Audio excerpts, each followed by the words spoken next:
Cumprimento a todos com a graça e a paz do Senhor Jesus Cristo.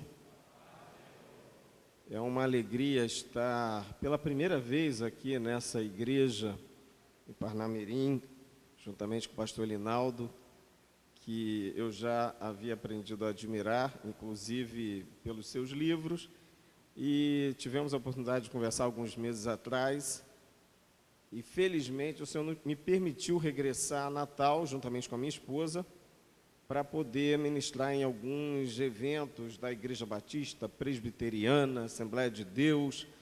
E estar aqui hoje, nesta noite, é uma condição muito honrosa para mim. E eu, desde já, manifesto, sobretudo, a minha gratidão a Deus, ao pastor Linaldo e a vocês que vão ter a paciência de me ouvir por alguns minutos. Eu quero fazer menção do texto que nós lemos, Romanos 12, versículos 1 e 2. Diz o seguinte, como nós já lemos, mas é bom repetir, e somente esses dois versículos. Obrigado. Diz assim a palavra do Senhor: rogo-vos, pois, irmãos, pela misericórdia de Deus, que apresenteis os vossos... Dá para vocês me ajudarem? É que eu gosto de ter a participação, às vezes, é que eu também tenho uma vocação mais para o ensino, então eu gosto de que haja uma coparticipação da turma. Então vamos lá? Rogo-vos, pois, irmãos, pelas misericórdias de Deus, que apresenteis os vossos corpos em sacrifício vivo, santo e agradável a Deus, que é o vosso culto racional. E não vos conformeis com este mundo, mas transformai-vos pela renovação do vosso entendimento, para que experimenteis qual seja a boa, agradável e perfeita vontade de Deus. Você pode curvar sua cabeça só mais uma vez? Senhor, muito obrigado pela tua palavra. Que o teu Espírito continue a falar em nossos corações, ajudando-nos a ser não apenas ouvintes esquecidos, mas praticantes da tua palavra, em nome de Jesus. Amém. Meus queridos, eu tive a bênção de ser criado nos caminhos do Senhor. Deus tem me concedido a graça de ter tido pais que me instruíram no caminho que devia andar. A minha vida foi muito disciplinada, aquele estilo de assembleano que vai para a igreja mesmo debaixo de temporal. Meu pai sempre dizia, nós não somos feitos de açúcar, então não precisa ter medo de chuva.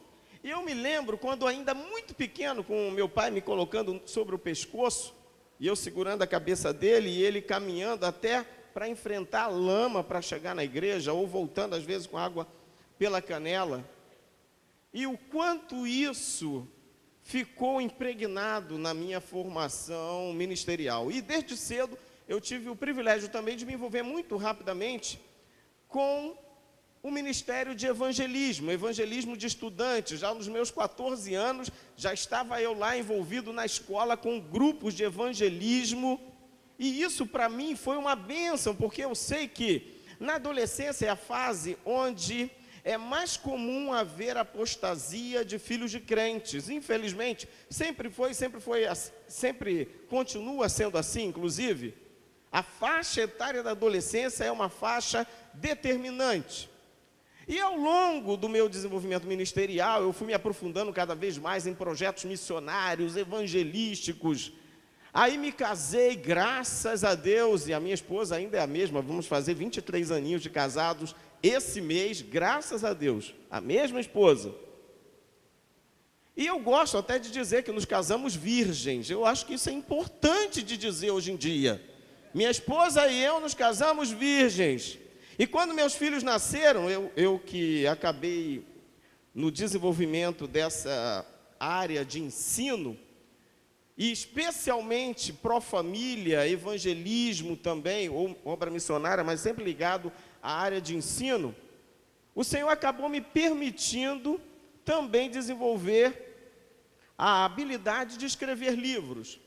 Mas, como sempre na área de missões e evangelismo e vida cristã, introdutoriamente.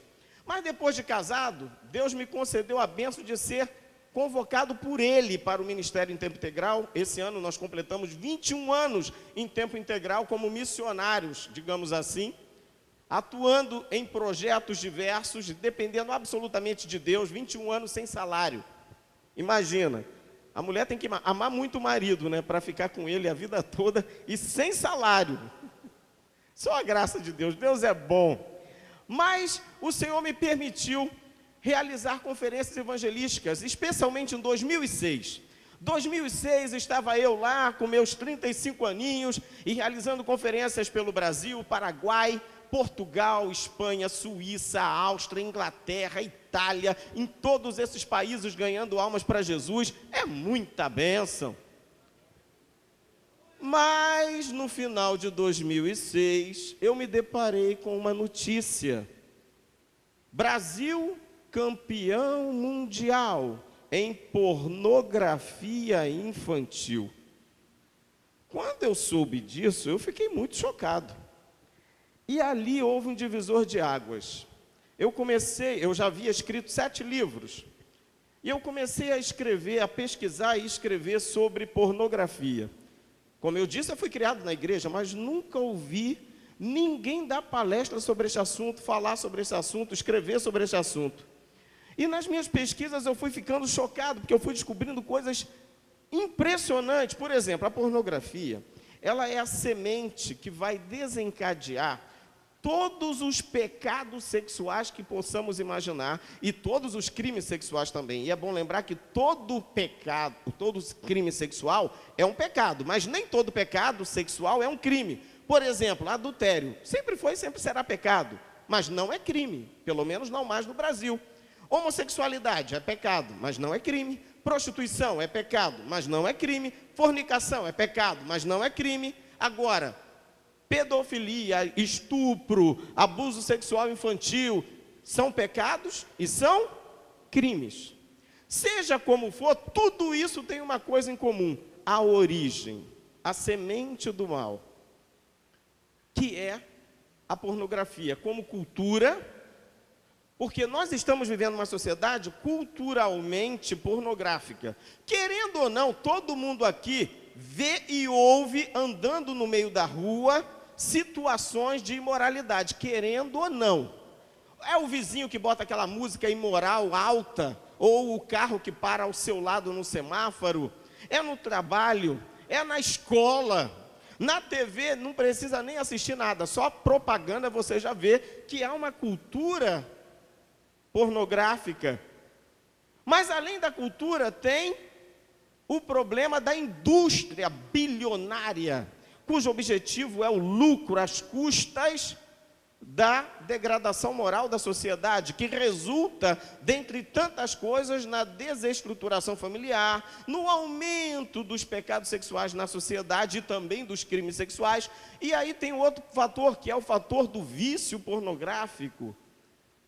Porque quando, por exemplo, existe a preocupação em se fazer pesquisas e averiguações de crimes, constata-se que crimes sexuais têm sempre a presença da pornografia na vida do criminoso sexual. É isso que nós temos que parar para entender.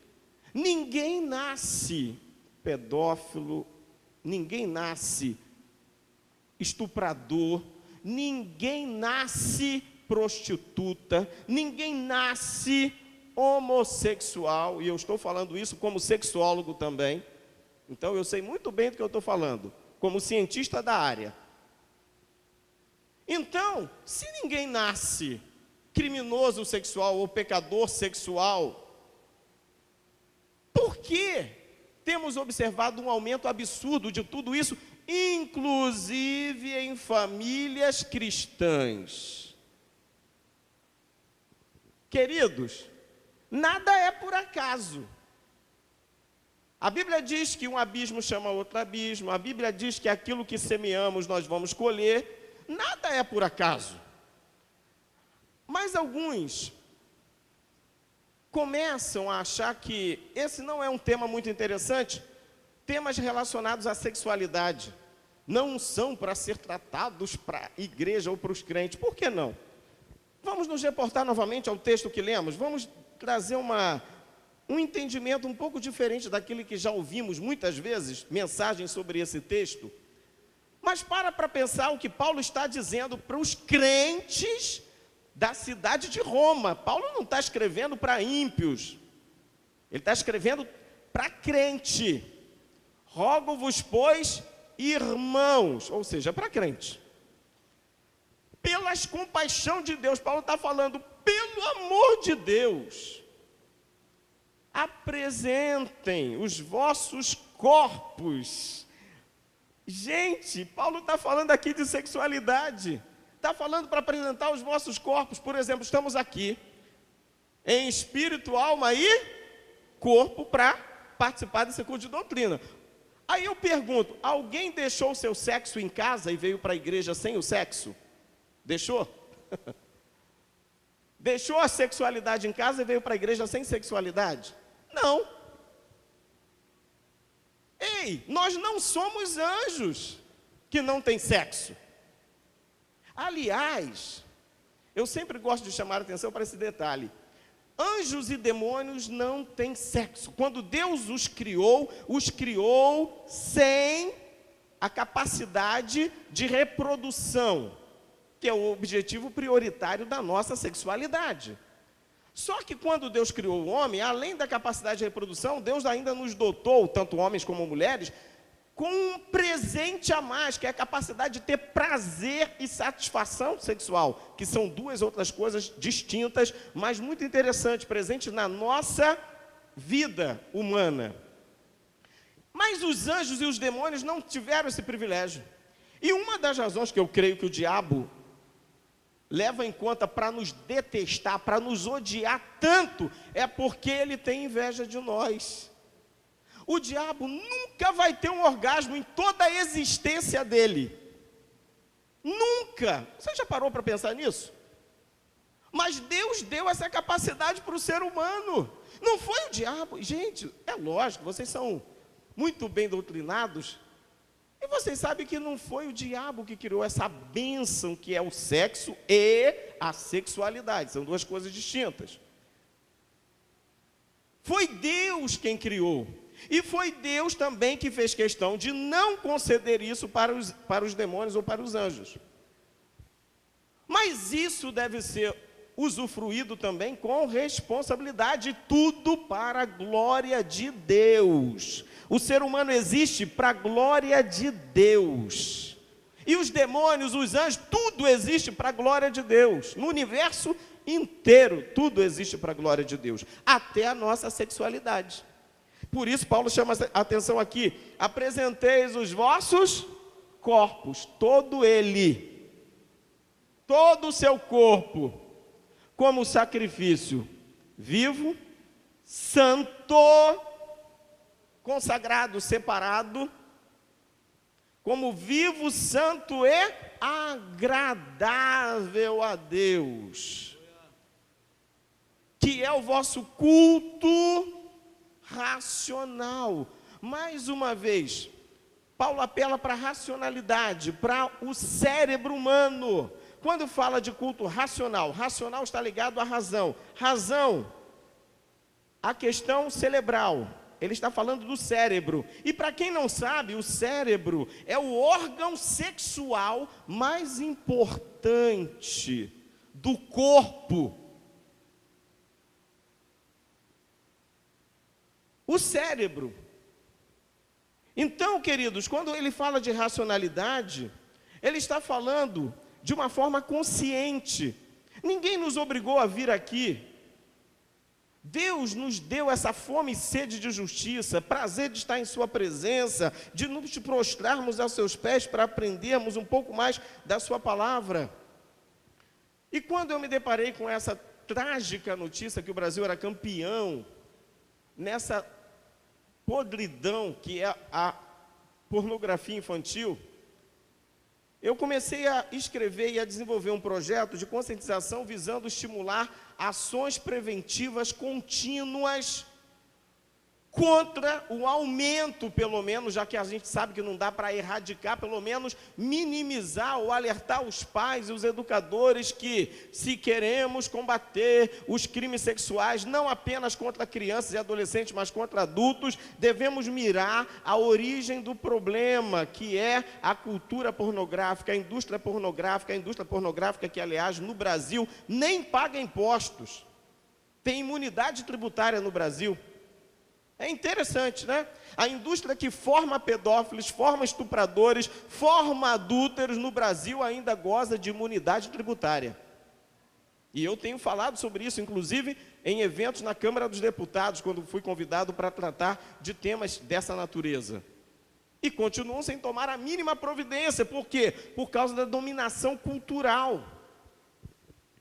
E por causa da impregnação também do vício pornográfico na vida de muitas pessoas. Então, quando nós observamos, por exemplo, o aumento da criminalidade sexual e não sexual também, há uma íntima relação com a cultura pornográfica. Por exemplo, fizeram uma pesquisa com cerca de 400 presidiários nos Estados Unidos. Os mais sanguinários, os mais violentos, eram todos viciados em pornografia. Ou seja, quanto mais imoral for uma sociedade, maiores serão seus índices de violência. E é por isso que temos experimentado essa explosão de violência no Brasil. Não é por acaso. Eu mesmo fiz uma pesquisa com alguns presidiários aqui do Brasil, e eles confessaram que a influência do uso das drogas, como do consumo da pornografia, são igualmente ou até mais maléficos em relação à questão da pornografia, como estimulação para a prática de crimes, não apenas crimes sexuais. Então, nós precisamos ter entendimento do porquê de tanta coisa terrível acontecendo e tanta mortandade, porque, afinal de contas, o salário do pecado é a morte. Então, o aumento da criminalidade, do número de homicídios no Brasil a cada ano, que supera o número de mortos em países que estão em guerra. No Brasil, mata-se mais do que na Síria, mais do que no Iraque, todos os anos. Isso não é por acaso. Não é por acaso. É consequência do pecado, que gera a morte.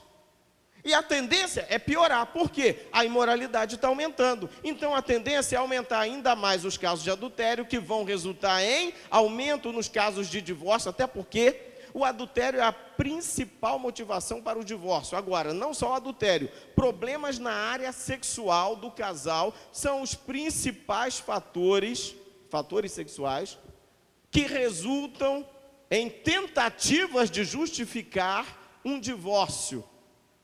Tentativas, que a Bíblia deixa bem claro que Deus odeia o divórcio, embora Ele o admita, Ele odeia. Mas vocês sabem muito bem disso.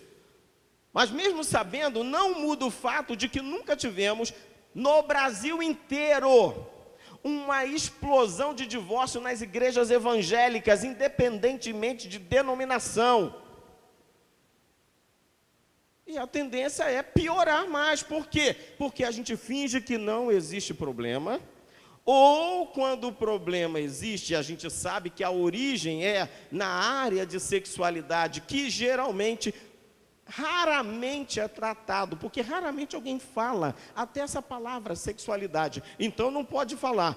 Então, se não fala, vai ter problema, porque eu fico sempre lembrando do que Oséias falou: meu povo foi destruído porque lhe faltou oração, jejum, não, conhecimento. Tem gente que pensa que questões de sexualidade do casal se resolvem com oração.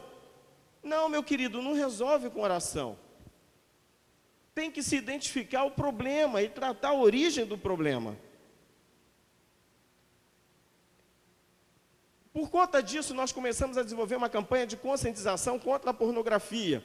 E ao escrever o livro sobre o assunto, eu acabei tendo algumas experiências interessantes, porque mesmo pregando ou ensinando através de conferências, ou mesmo através da distribuição de livros, até em escolas, Tivemos como resultado conversões. De vez em quando eu encontro pessoas que vêm a mim e dizem: Pastor Cláudio, eu não te conhecia, mas eu ganhei o seu livro. Eu não era crente, eu era viciado em pornografia. Li seu livro, Jesus me salvou e me libertou do vício pornográfico. O que é isso? É ação de Deus, só pode ser. E é um livro com mais de 300 referências bíblicas. Ou seja, o que procuramos fazer? Procuramos fundamentar não só na palavra de Deus, mas também na ciência. Mas, infelizmente, um dos principais fatores que permite a proliferação do mal em nossa sociedade, de modo geral, é a ignorância, muitas das vezes, ou seja, a falta de conhecimento das pessoas sobre a razão das coisas, o motivo das coisas estarem como estão. Eu sempre gosto de chamar a atenção, por exemplo, para o fato de que, se ninguém nasce adúltero, a formação de um adúltero começa na infância. É na infância. Inclusive, em decorrência do ambiente no qual a criança está vivendo, como, por exemplo, na sua própria vivência ou experiência familiar. Porque há crianças, por exemplo, se crianças vivem em lares onde já houve a ação destruidora da família em decorrência do divórcio, ou seja, uma criança vive no lar onde o pai não convive com a mãe, já é um problema sério, porque aumenta-se a probabilidade de, na própria vida futura dessa criança, ela ter a tendência de também casar-se e divorciar-se. Por isso que uma das orientações que eu dou para o meu filho e para a minha filha é de que nem sequer namore com jovens cujos pais são divorciados. Eu sei que parece muito radical, mas pelo menos eu dou essa orientação para os meus filhos, porque eu quero o melhor para eles. Eu sei que está difícil encontrar algum jovem cujo pai não é, ou a mãe não são divorciados, está cada vez mais difícil. Mas eu estou fazendo a minha parte. A formação de um adúltero começa na infância, também em decorrência do envolvimento precoce com conteúdos pornográficos, agora então mais do que nunca facilitado pelo acesso na palma da mão com o celular. Criancinhas de 2, 3 anos acessando conteúdo inapropriado para a sua idade. E as consequências virão, com certeza. E geralmente, os pais acham que o celular pode até substituir a chupeta, porque tem crianças usando o celular como chupeta. O que não é nada saudável. Queridos, há muita coisa para ser tratada em relação à temática da sexualidade. E esse é só um dos tópicos, mas nós devemos refletir. Eu devo me apresentar a Deus, não só eu, mas toda a minha família. Inclusive, a minha vida conjugal, para a glória de Deus. Eu preciso apresentar o meu corpo como sacrifício vivo, santo e agradável a Deus. A Bíblia diz que não podemos nos conformar com este mundo, com este século, com esta geração, mas nos transformar pela renovação do nosso entendimento. A renovação do entendimento só é possível mediante o conhecimento. Renova-se o entendimento, renova-se a mente, apenas com conhecimento, conhecimento fundamentado na verdade, a verdade que liberta, que é a palavra de Deus, conhecimento fundamentado na ciência, que corrobora também a palavra de Deus. Transformai-vos, ou seja, temos que evoluir, transformando-nos através da renovação da nossa mente, do nosso modo de pensar, parando para refletir o que realmente as coisas, ou mesmo as palavras, estão nos dizendo, para que experimenteis qual seja a boa, agradável e perfeita vontade de Deus. Paulo diz em 1 Tessalonicenses 4:3-4 que a vontade de Deus é a nossa santificação. Que cada um saiba possuir o seu vaso, o seu corpo, para uso do Senhor, abstendo-se de toda impureza. Ou seja, até nisso a Bíblia se completa no que diz respeito à questão do exercício da sexualidade saudável para a glória de Deus, seja como solteiro, seja como virgem, seja como marido ou mulher.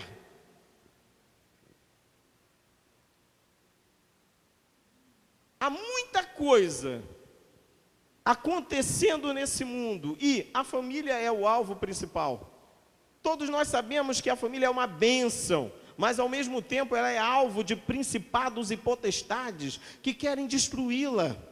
E os mais frágeis dessa organização social são as crianças, os adolescentes, ou seja, são os alvos prioritários do inferno. Há muita mentira sendo propagada no que diz respeito à questão da sexualidade, agora mais do que nunca. É por isso que no Brasil nós estamos experimentando também um crescimento explosivo do movimento homossexual ou da homossexualidade, inclusive também em lares cristãos, e isso também não é por acaso. Há muita mentira sendo propagada na mídia e muitos crentes dando ouvido a essas mentiras. Por exemplo, a homossexualidade é inevitável. A criança nasce assim. Isso é uma mentira diabólica. Em nome de Jesus, não permita que essa mentira se implante como verdade na sua mente ou na mente de ninguém da sua família. Ninguém nasce homossexual, não interessa quem foi que disse o contrário, é uma mentira, e essa mentira nasceu no mesmo lugar de sempre, onde nascem todas as mentiras, do pai da mentira. Ninguém nasce homossexual. Ah, mas o fulano pode se basear em teorias sem comprovações científicas. Teorias existem milhares e divulgadas como sendo verdades. Uma coisa é teoria científica, outra coisa são fatos científicos. E não existe sequer uma prova de que alguém nasça homossexual. Nenhuma provinha. Então pare com isso, pare de dar ouvido ao que a mídia está sempre bombardeando na cabeça das pessoas. Outra mentira, uma vez homossexual, uma vez gay, gay para sempre. Eu já vi pastores dizendo isso, que não acredita na possibilidade de libertação. Então ele não é crente, ele pode ser pastor, mas não é crente. Por quê? Porque ele não crê. Não crê no quê? Não crê na palavra de Deus, não crê no poder do sangue de Jesus, não crê no poder do Espírito Santo, não crê no poder do Evangelho. A Bíblia diz que quem está em Cristo é nova criatura, que onde abundou o pecado, superabundou a graça, que o sangue de Jesus purifica de todo pecado, que Deus ama os pecadores, mas abomina o pecado, que o Senhor Jesus veio para buscar e salvar o que estava perdido. Então como é que o camarada não crê que nem Deus, nem Jesus, nem o Espírito Santo pode mudar a vida de um pecador? Ué, como assim? Até parece que a homossexualidade é o único pecado com que nós devemos nos preocupar. Porque é um exagero achar que a homossexualidade é a única preocupação. Queridos pastores, eu soube de algo, depois do meu encontro, há alguns meses atrás com o pastor Linaldo, eu fiquei chocado, porque eu estive numa cidade, e chegando lá, eu conversei com um psicólogo da cidade, ou melhor, com um estudante de psicologia, e ele falou para mim: pastor, aqui na cidade tem uma igreja, onde os pais crentes estão incentivando os filhos a namorarem e começarem a ter relações sexuais o mais cedo possível, com medo que os filhos se tornem homossexuais. Desde quando é justificável tentar impedir a homossexualidade pela prática precoce da fornicação? Se nós lemos o livro de Romanos, capítulo 1, à medida em que começamos a ler, E a partir do versículo 25, quando Paulo começa a falar explicitamente sobre a questão do pecado da homossexualidade masculina e feminina, mais adiante, lá no final do capítulo 1, nós vemos Paulo apresentar uma lista com mais de 20 outros pecados não sexuais.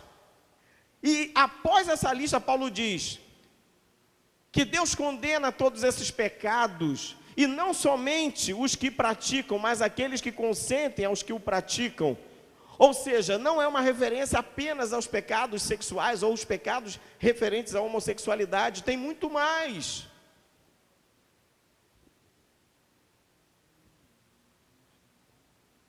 Queridos, nós não podemos nos conformar com este mundo, esse mundo de mentira, esse mundo de ilusão.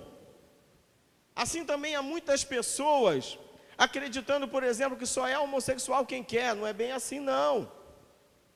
Porque crianças estão sendo induzidas precocemente, crianças que passam por uma série de processos em suas vidas, como, por exemplo, são abandonadas, abusadas sexualmente, condicionadas psicologicamente, inclusive durante o processo educacional precoce, desde a creche. Há muitos fatores que contribuem para o desenvolvimento da homossexualidade, desde a infância, e é óbvio que haverá consequências mais adiante. Sabemos que há pessoas que dizem, mas eu nunca pensei de outro jeito, desde que eu me entendo por gente, eu sou assim. É óbvio. Por acaso alguém lembra de quando tinha 2 aninhos de idade? Não? Pois é, mas muita coisa aconteceu desde que você nasceu até completar 2 anos de idade. Muita coisa. Você viu, você ouviu, mas você não lembra. Mas parte do que aconteceu naquela época contribuiu para que você fosse a pessoa que você é hoje, desenvolvesse a personalidade que você tem hoje. E a maioria das pessoas não leva isso em conta.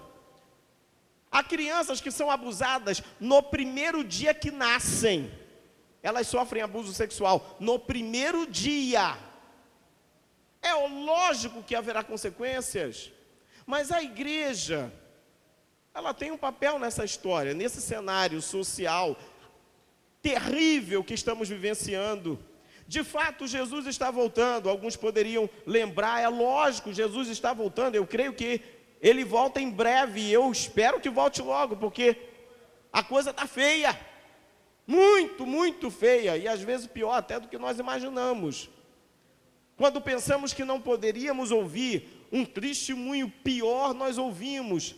Casos e mais casos de escândalos, e virão muito mais por aí. A próxima década, se Jesus voltar antes, meu irmão, as igrejas evangélicas brasileiras vão estar muito diferentes do que nós conhecemos hoje. E quem viver verá, e haverá consequências para isso, porque quando o juízo de Deus vem, ele atinge todos. E todas as sociedades, todas as civilizações que adotaram a imoralidade como estilo de vida, foram punidas severamente por Deus, e em alguns casos foram extintas, como os cananeus, os povos indo-europeus, os próprios astecas, maias, incas, extintos. Que Deus tenha misericórdia de nossa nação, de nossa geração.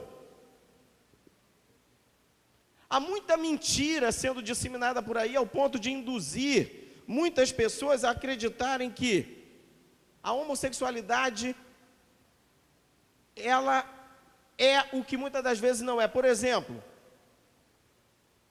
quando alguém diz o que é homossexualidade, é atração sexual por pessoa do mesmo sexo. Mas vamos parar para pensar, esse conceito simples, para nós cristãos é insuficiente. Como assim atração é homossexualidade? Não, não é só isso. Porque se fosse só atração, não seria pecado. Tiago diz, Tiago capítulo 1, versículo 14, cada um é tentado quando atraído, primeiro tópico. A primeira fase da tentação é a atração. E atração, se é a primeira fase da tentação, não é pecado. É para acender o sinal de alerta, mas não é pecado. Atração. Então a homossexualidade não é apenas atração, é muito mais, é um envolvimento erótico. É um envolvimento também psicológico. Aí alguns vêm e dizem, não, agora é homoafetividade, o termo mais adequado. Também não é, porque para pensar, o que a palavra está dizendo, afetividade, está relacionado a afeto. Eu posso dizer, eu sou homoafetivo, porque eu, Cláudio Rufino, sou homoafetivo. Ou seja, eu tenho afeto por pessoas do mesmo sexo. Meu filho é do mesmo sexo que eu. Eu abraço meu filho, eu amo meu filho, eu beijo meu filho, eu abençoo meu filho. Isso é afeto de pai para filho. Meu pai estava vivo, onde eu encontrava na rua, eu pedia a bênção, beijava a mão dele, ele beijava minha mão, beijava meu rosto e eu dele, abraçávamos. Meus irmãos são homens, nós nos abraçamos, nos beijamos, mas nada de selinho, não tem beijo na boca não, é abraçar, beijar, o irmão, o filho, o pai. Onde é que está o pecado nesse negócio? Me diga. Isso é afeto, afeto entre pessoas do mesmo sexo. As irmãs, mãe e filha, se abraçam e se beijam. Onde é que está o pecado nisso? Mas o diabo é tão terrível, é tão malicioso, que ele resolveu publicar que praticamente todo mundo então é gay. E isso não significa, como eles estão divulgando por aí, e a moda está pegando, homoafetividade é sinônimo de homossexualidade. Não é. É mentira. Antigamente eu brincava lá de bolinha de gude com meus coleguinhas. Brincava de carrinho, de guerrinha, de soldadinhos. Hoje em dia, quando você vê duas crianças brincando, alguém malicioso chega, pensa, olha e fala, ah, que bonitinho, são dois amiguinhos. Talvez eles acabem casando quando crescerem. E muita gente vai na onda, achando isso engraçadinho, e não é. Não podemos nos conformar com este mundo. E o que estamos observando no mundo é a propagação da mentira, do engano, da sedução. E isso está atingindo a família de vários níveis, tanto no que diz respeito ao processo educacional dos filhos, que infelizmente muitas das vezes os pais não atentam para esse detalhe. O que está acontecendo lá na escola do seu filho, ou com quem o seu filho anda. Quem são os melhores amigos do seu filho? Você os conhece? Sabe onde eles moram? Quem são os pais desses melhores amigos do seu filho? Seja ele uma criança ou um adolescente, ou um jovem. Precisamos estar atentos ao que está acontecendo. A doutrinação anticristã, antifamília no contexto educacional deve ser levado em consideração por pais e educadores cristãos. A situação está se deteriorando e rapidamente. Precisamos estar alertas. Aonde eu chego pelo Brasil, sempre costumo encontrar irmãos, irmãs, até obreiros, até pastores que chegam a mim e dizem, pastor, meu filho chegou para mim, minha filha chegou para mim esses dias e declarou que é homossexual, que está namorando um coleguinha da escola, do trabalho. Cada vez mais, em todo o Brasil, em todas as denominações, além de crianças que chegam a mim ou a minha esposa para compartilhar dizendo que falando de experiências sexuais precoces, na infância, com menos de 10 anos. Estou falando de famílias cristãs. E tudo isso vai resultar em consequências para a sociedade e para o futuro da igreja.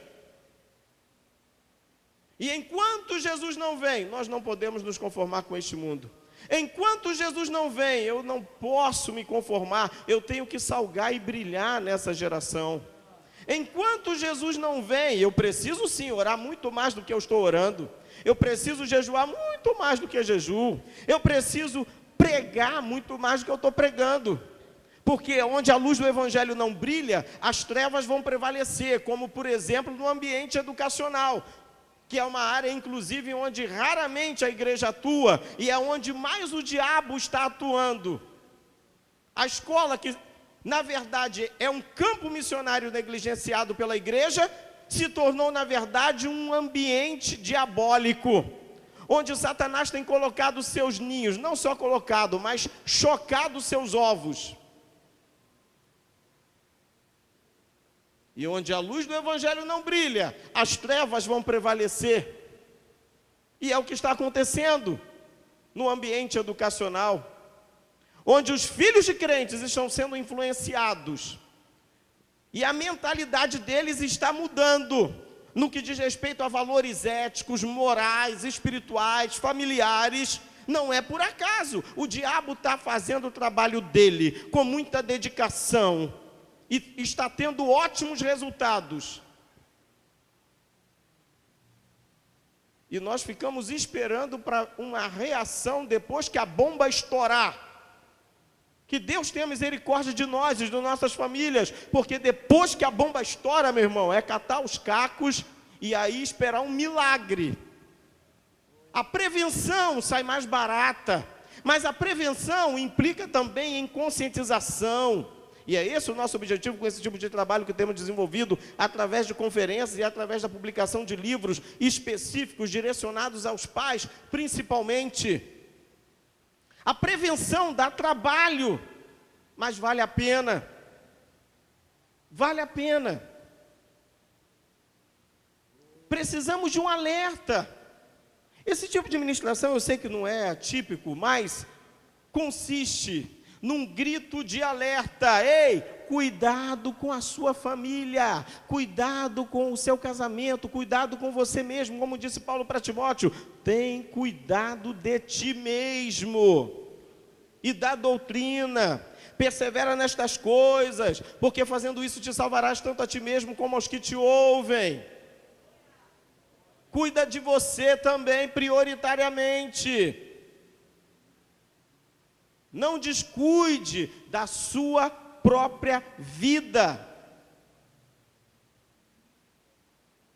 Mas no ambiente familiar, também temos um grande desafio. Paulo também falando a Timóteo, 1 Timóteo 5, versículo 8. Se alguém não tem cuidado dos seus, e principalmente dos da sua própria casa, negou a fé e é pior do que o infiel. Hoje nós temos observado que alguns católicos, alguns espíritas, estão muito mais preocupados em manter a integridade de suas famílias do que muitos crentes.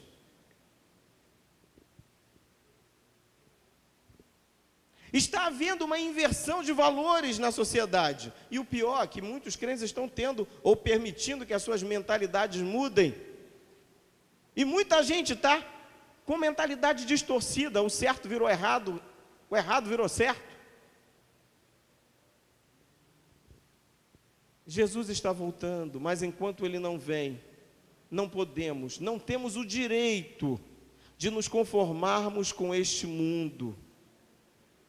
Há tanta disseminação do mal no ambiente familiar, e muitas vezes os pais mesmo não se dão conta de que a sua própria vivência conjugal é um fator preponderante para o desenvolvimento da espiritualidade e também até da sexualidade dos seus filhos. Há pais que não entendem isso e por isso, infelizmente, muitos depois vão ter o desprazer de constatar a má influência exercida por eles